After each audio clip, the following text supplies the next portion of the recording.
People think they can talk to people without respect, without thinking about what you say to other people, if it's going to affect them mentally or what it's going to do to their esteem. From my understanding, empathy, you can look at it from two angles. So we have the intellectual empathy, and then we have the emotional empathy. I like to differentiate between empathy and then sympathy. Empathy, you can tend to feel the emotions of other people, right? But with sympathy is you have pity for the person. But when it comes to empathy in general, we understand something to a certain extent. But doesn't that mean that we are suppressing the natural inclination towards empathy in order to just conform with whatever the rhetoric?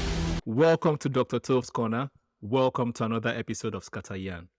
To scatteryan is to articulate thoughts that are all over the place. And in this episode, we will be scatteryanning about empathy, how society lacks or how society embraces empathy. If you're new to the channel, make sure you subscribe, like the content, and leave your thoughts in the comment section below. I'm your guy, Toves. And today I've got some special guests with me, very deep thinkers. Today I have a deep philosopher, I like to call him. Prince, welcome to the show. Thanks, man. Thanks. Happy to be here.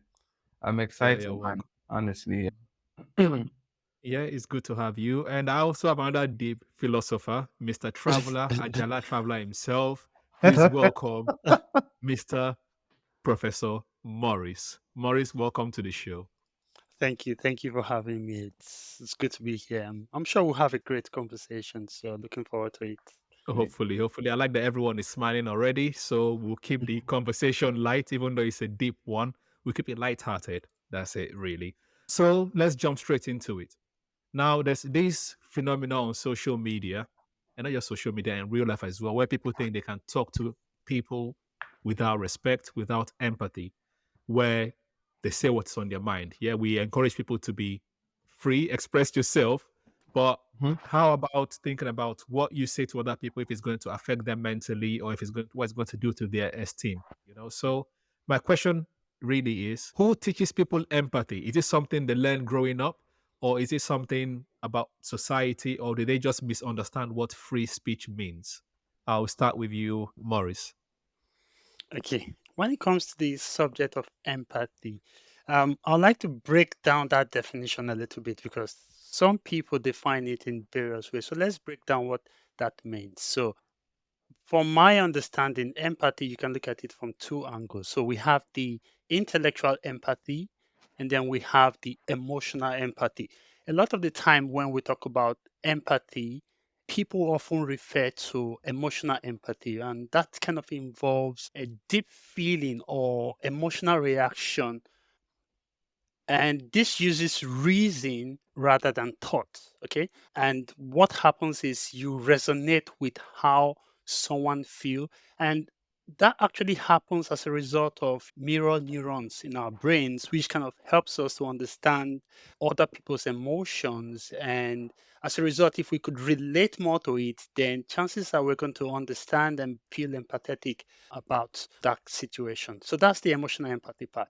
Then the other empathy is the cognitive or intellectual empathy that actually involves understanding the perceptive or mental state of mind through a perceptive taking process whereby there's this imagination or mental flexibility when it comes to looking at something through someone else's eyes without feeling emotional or getting too involved or having to have experienced it yourself. For example, if we look at the current state of affairs around the world, so you look at impact of wars on civilians. A lot of us haven't really experienced war personally, but we can, you know, think about what it means for these civilians that are affected by these wars and crises. So there's a little bit of distinction there. While we have the intellectual aspect that has to do with reasoning, thinking about without having to feel what the other person is feeling, we have the emotional, and that emotional sometimes, if not checked, could result in the situations whereby because of how you're feeling, Mhm. it can have an impact on how you react towards that thing. But we're going to look at several other frameworks when it comes to understanding why, the what causes it, or the why of these aspects. But we'll just leave it there for the time being. Wait, before we leave it there for the time and I come Okay. to you, Prince, just a quick one. How can people have empathy without feeling? Because empathy in itself has to do with trying to understand the other person. To understand the other person, you have to feel. So I don't know if I know you try to separate between cognitive and Yeah. emotional, but it's difficult to say someone is empathetic without feeling. They can have sympathy. You can have sympathy without feeling Yeah. anything, but I don't know if you can have empathy without feeling. Or yeah, that's the question. You Wait, can, I think you can. Were no, you going to say something? go for it when you're done. Okay, I think you can definitely have empathies without feeling. So when we say feeling here, what we're referring to is you haven't experienced it, or you don't experience it the way the other person does. So what you're doing, you're using your imagination to put yourself in that person's position. And Mhm. that way, there's a lot of thought processes behind that instead of, and sometimes don't forget, emotions, sometimes we have was what we refer to as emotional clickbaiting, especially in Mhm. social media, whereby something can be, put forward towards you that isn't true, but then because you feel this deeper sense of emotion or connection towards it, you just react to it. So this is where intellectual, what's it called, empathy comes in, whereby you don't feel it, but you think about it, and there's a thought process behind, and there's a rational decision making when it comes to that, your response to it. So that's my take on it. I don't know what you think, Prince. All right. Yeah, go ahead, Prince. Yeah, the question was, how can people have empathy without feeling? Yes. That Um, was the second the question. second Yeah, we'll question. go from there and I'll take you So back to the first one. the first Yeah. one the first one is almost like an essay, so maybe we can. I'll comment on this and we can go back to it. How can Yeah. people have empathy without feeling? I don't even think that's possible from my perspective. I think if you have empathy without feeling, this is the only way I can make sense of it. I think I like to differentiate between empathy and then sympathy. There's a difference, but I like to always point it out when we have these conversations. And empathy, you can sense or feel the emotions of other people, right? But with sympathy is you have pity for the person. So Hmm. if one has empathy without feeling, I can't rationalize it. But the only way I would think about it is maybe they are able to do what they have. Maybe it's cognitive empathy. They can understand what their worldview or their perspective, or they can empathize with them cognitively, but not on an emotional level. That's the only way I can make sense of it. It's either they have sympathy for the person and they are not empathizing with the person, or if they are empathizing with the person, then it's the cognitive empathy. That's how I can make sense of the second bit of the question. All right. I think I'm with Prince, but we'll come back again. We'll circle back to All this right. empathy and sympathy and feeling. But the initial question was, where does this empathy come from? Is it society? Is it the way they were raised? Is it like basically, is it like family versus society in general, like in schools and the kind of friends they keep, what they watch on social media, the religious teachings? Is it family based, individual based, or society based? I think that's the kind of the first question I was asking. Let me give it a shot. I'm going to paint a black and white picture. Please do. I look at it from a more a dualistic point of view. It's what you're asking for me is still the same nature versus nurture question. Are people Yes. born that way or is society? Because all the other entities you mentioned, family, religion, and religious systems, the society, I would put all of them under the society. They're all different social institutions. How do people learn empathy? I would stick with the classical answer that we are born a certain way and society shapes us. So maybe we are born with some empathy in us, unless individuals are considered psychopathic or perhaps nature has done its thing on them and they deviate from the normal quote unquote human being. But I would think people are born with empathy in them, right? But then society shapes the extent to which whatever you are born with is magnified, right? So we are all born empathetic to a degree, but then as whatever society we are in will shape, how empathetic we are or how the extent to which we practice our empathy. And I'd like to give this example. say two individuals born, in my view, born, if you have two people, okay, one born in America, one born in, let's say, Japan, right? And they may both be empathetic. Let me say 50% for the lack of a better example. They are both 50% empathetic. But then whilst these two individuals live, if they could even be twins, while they live in these societies, whilst one lives in America, another lives in Japan. I think the Japanese culture, because of Buddhism, they are high on empathy as compared to the American culture, which I find to be quite mechanistic, capitalistic, and it's more individualistic, right? So we are born empathetic. To me, we all are born empathetic, and society shapes that. Society either dims it or magnifies it. So that's how I tend to look at it. There was a bit of free speech in what you said, whether people cannot engage in free speech, which is why they are not empathetic online. With No, example, so I was saying like people's misunderstanding of free speech, just saying no, what they want, not thinking about how it's impacting the other person. right? People Yes, practicing free speech without empathy. exactly. People practicing free speech without empathy. I'm not sure whether what that is what democracy is, because you should be able to say what you think and how you feel, and then Yes. in the confines of what is permissible, and then the other person should be, should be able. Maybe that's democracy. Maybe that's cyberbullying. But in my mind, there's also free Hmm. speech without empathy, which is inconsiderate. Cyberbullying. Yes. Yes. Yeah, man, that's a long way to answer the question. I hope it Yeah, it answered. makes sense. I was looking at Morris's body reaction. It's like he's saying, no, I don't agree with No, I definitely agree with it. I think Yeah. if society values empathy, then people would conform to it. And that kind of relates back to the theory of information conformity, which basically say that people would adopt the attitudes and behavior of the groups in which they belong to. So let's say you're a Christian and you grew up in with certain religious beliefs or practices. And as a result of that, because you believe that is true, informational conformity suggests that you would basically confirm to that. So, what that means is that a lot of the times there might be, because you believe something is true based on your group you're associated with, you would then have some level of intolerance for anything that goes contrary to what you believe in certain extent. I would say that kind of relates to society, what the groups that you're associated with, what the belief system that they have, and that kind of feeds into how empathetic you are about a particular situation. I think it makes sense in terms of informational conformity. But then what I can draw from it at the same time is Yeah, yes, even though we're using society now loosely, within society, there are sub societies as well. People yeah, pick who they listen to, people pick what they say, their own beliefs from that individual society. So, for example, UK is friendly or there's no discrimination for LBGTQ, for example.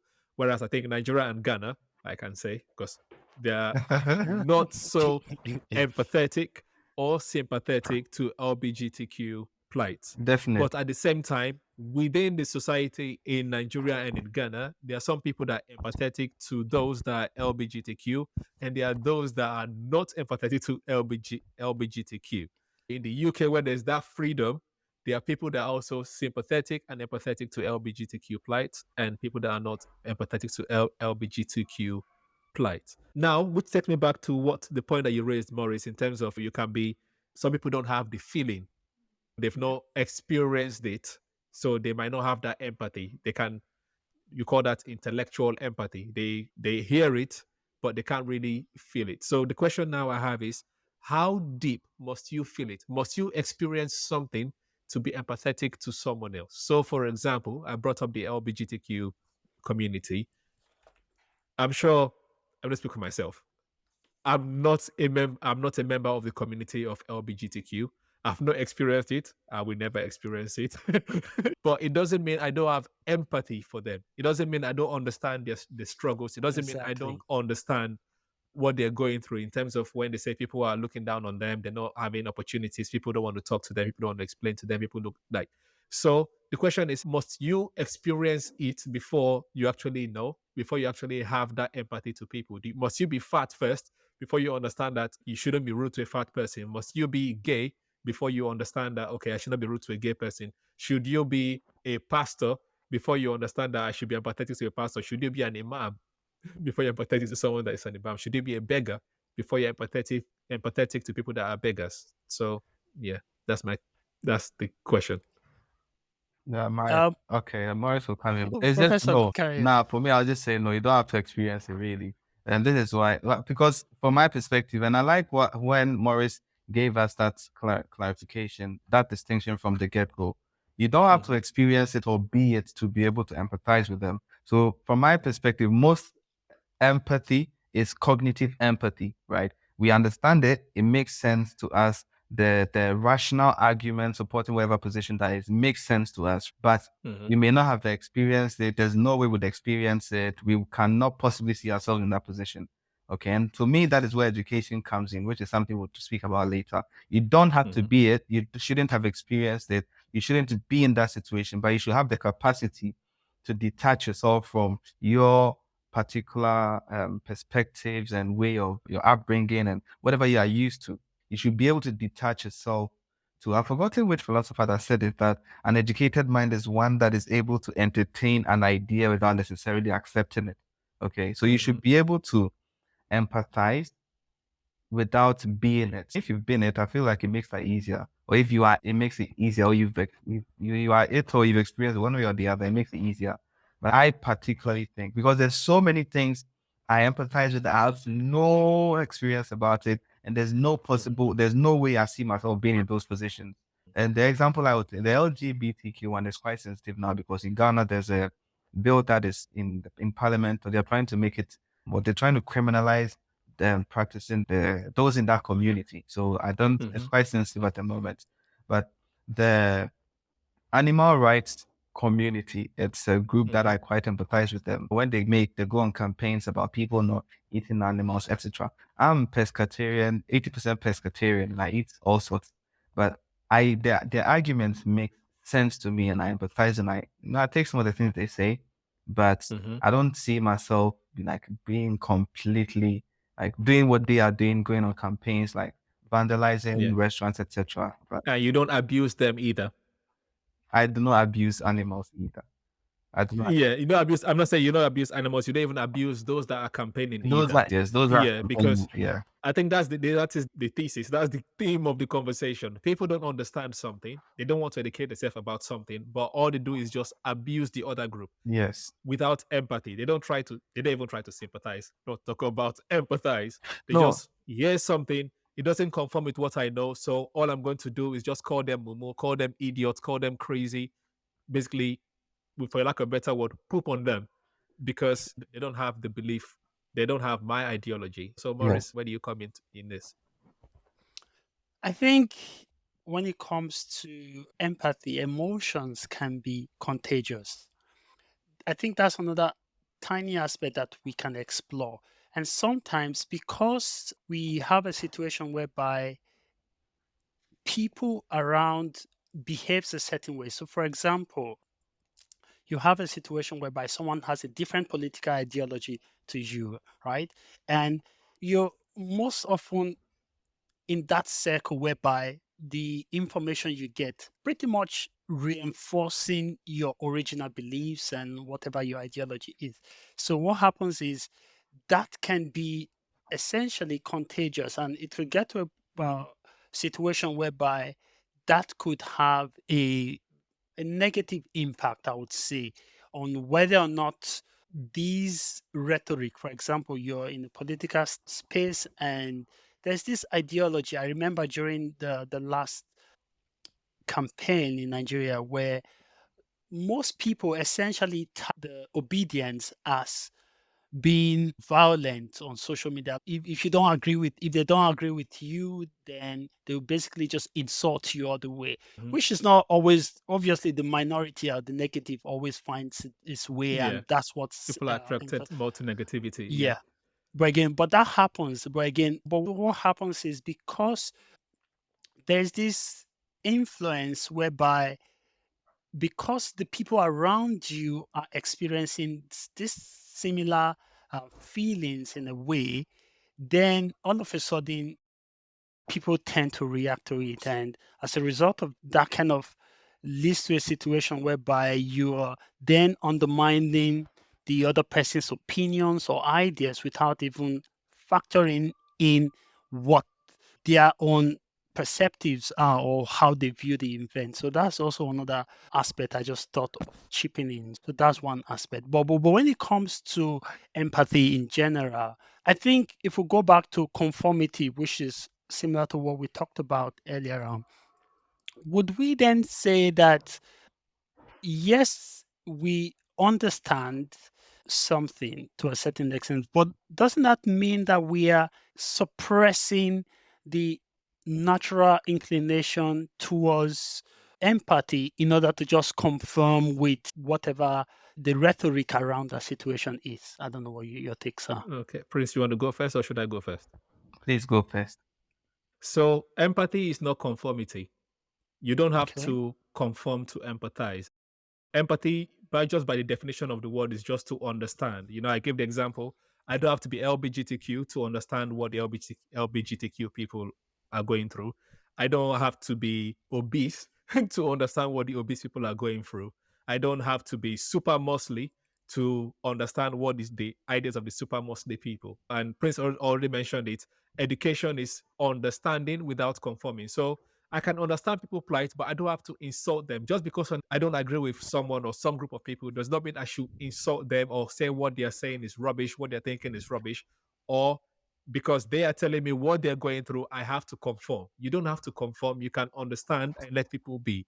Because at the end of the day, we are all individuals. We all have our own ideas. We all have our own goals, what we want to achieve. So if there is this mantra, live and let live, why can't you let other people live?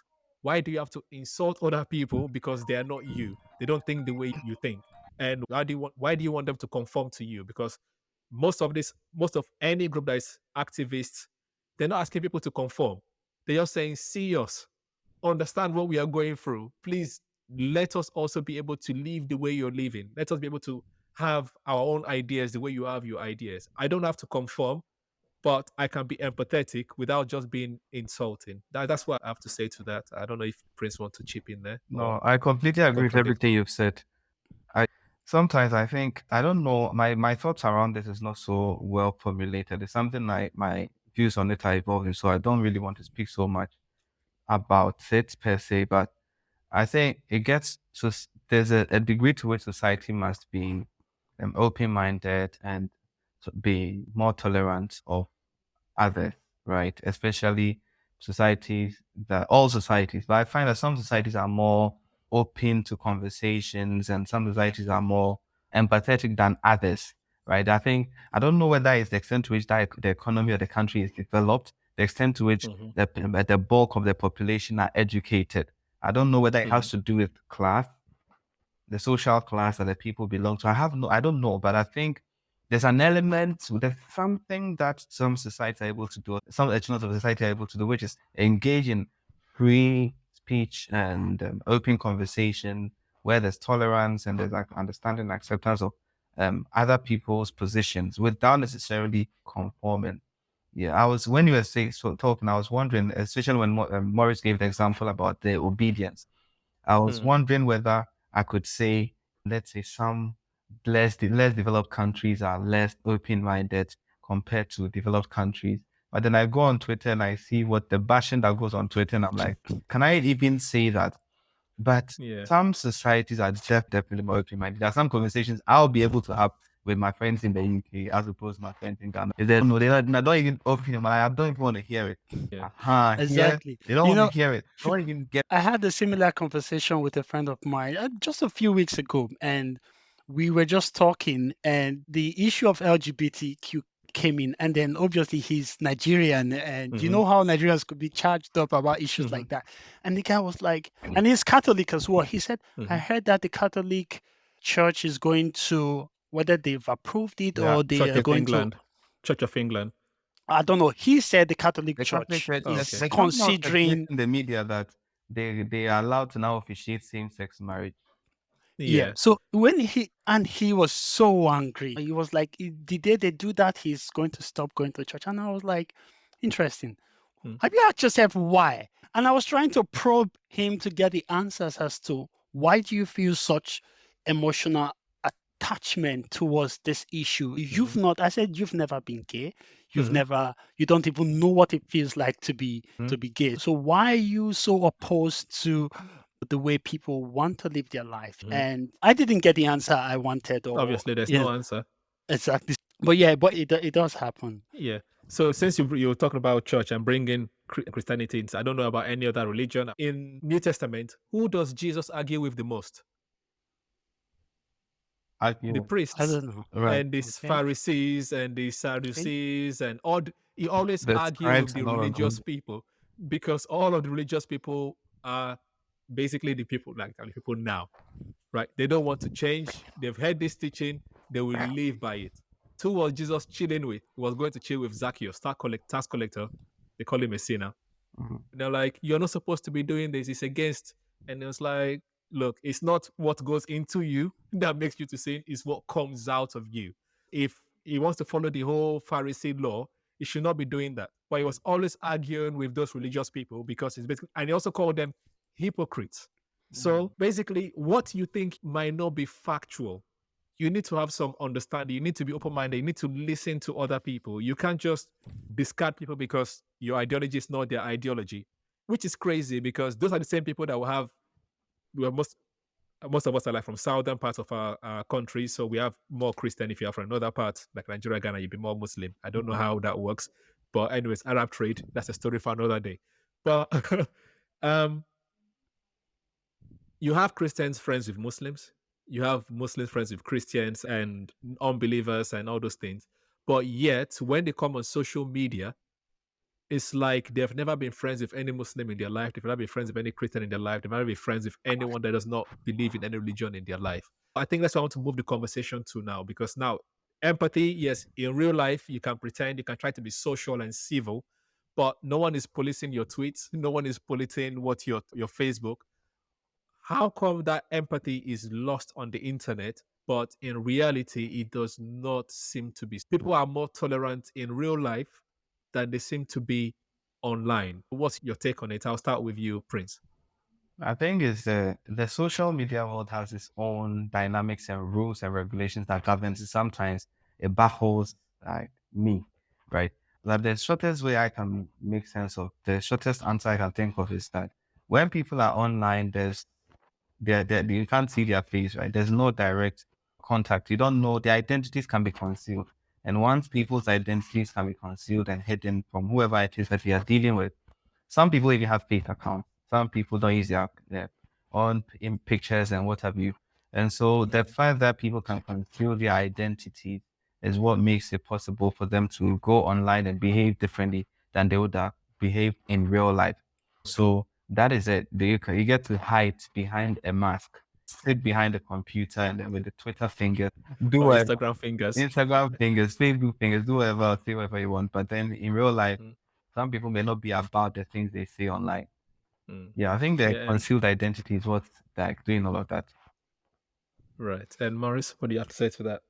I think one thing I would say when it comes to this aspect is that let's look at I know if we check the research on the people that exhibit this type of behavior, it's predominantly males, right? Mm-hmm. More than females. So men in general would feel free to express rage. They would and why do we think that's the case?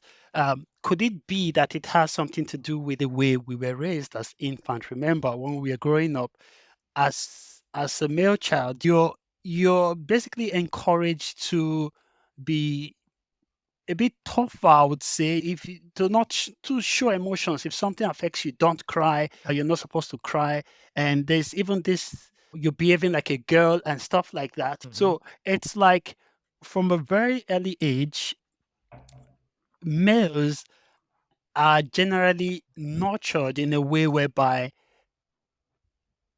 later down in life, that masculinity, that I wouldn't really say aggressiveness, but let's just call it light-hearted aggressiveness, which kind of displays itself in social media, comes up in future. So I think it has some connections. I don't know. I think it has some connections, and that may be something, one aspect that whereby, people, as a result of these gender differences, we expect that it is okay to push out our beliefs as facts. And in that way, what we're then doing is we are ignoring, or we're basically devaluing the other person's feelings or emotions, and then we're putting ours first. So I think that stems, I'm not saying that it's not also occurring among females, but I think the vast majority of these are perpetrated by males in general. So Okay.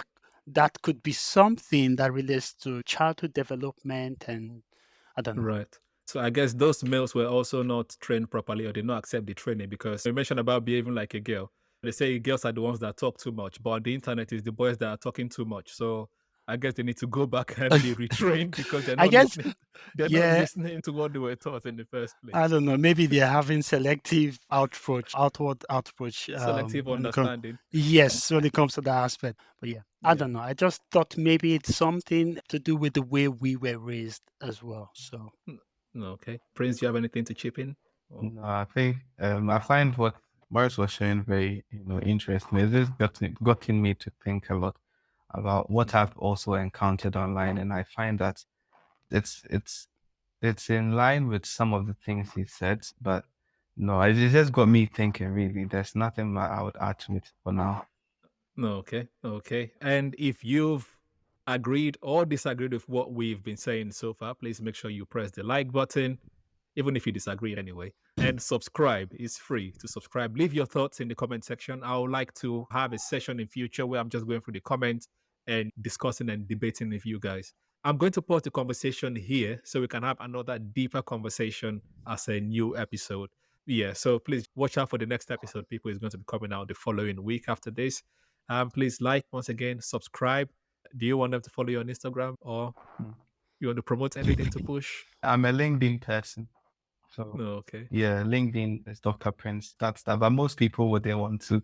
Most I don't know how the extent people are vibrant on LinkedIn, but that's that is what Dr. Prince on Instagram, I think, and same on Twitter. But what I'm very much interested in is where if people share their comments and then in future you can respond to it, and that's something I'd like to really know how the extent to which people disagree with what we discussed, particularly those in Ghana, Nigeria, because that's where we are from.